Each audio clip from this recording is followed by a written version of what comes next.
Good day everyone! So welcome again to our mid vlog, and today we're going to feature this 200cc Farm version 4. Alright, so feature lang natin siya. I-check lang po natin siya bakit siya naging version 4. Una-una, check natin yung kanyang gulong.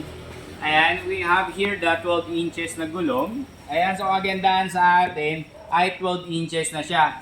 Compare sa ating lumang model na tag 10 inches. This is a 10 inches. This is our traditional na UTV farm. Alright, okay. Aside from that, we also have here the door. Ito yung naging special sa kanya.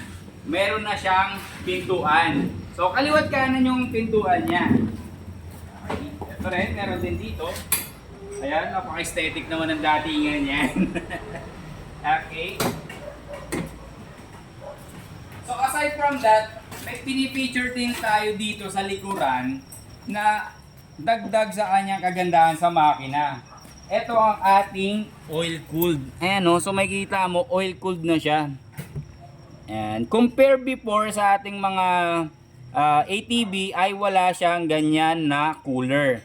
So para mas matagal at hindi siya takaw sa overheat. Okay, so ngayon naman check natin yung kanyang space dito sa kanyang mga legroom. Since ay version 4 na to, so mas mahaba na ang kanyang legroom. At the same time, ang kanyang headroom ay mas mataas na rin. So makikita mo ito. So I'm 5'6".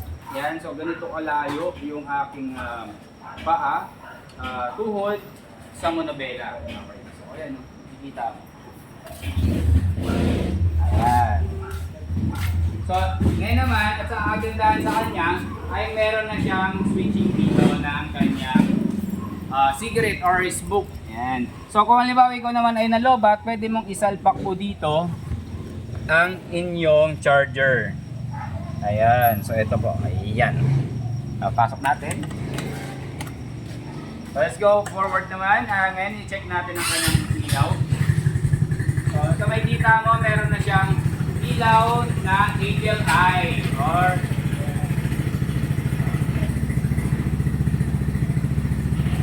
so check natin yung signal light niya kung gaano kalakas yung signal light na yan.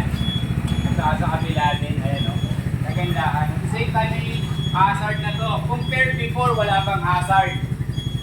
Let's go forward. Ganun pa rin, syempre, automatic ang aming transmission.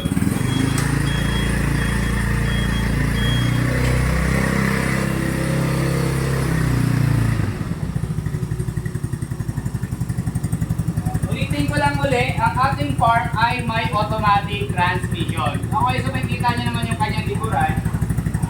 Ayan, patayin ko lang. So makikita nyo yung kanyang likuran. I-check natin ang kanyang tail light. This is a tail light and this is the brake light. Okay. Signal light. Let's go, signal light. Ganyan aganda. Ayan.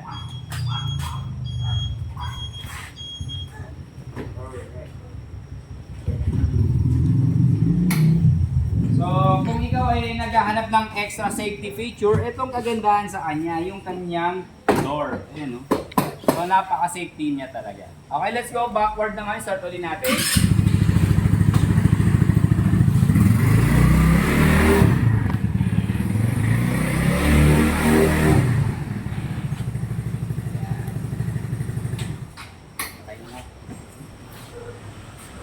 Okay, so sa lahat po nagdanais na magkaroon ng ganitong klaseng unit, i-call nyo lang mo po kami sa number na makikita nyo dyan sa screen or sa comment section. Thank you so much everyone, and Merry Christmas and Happy New Year!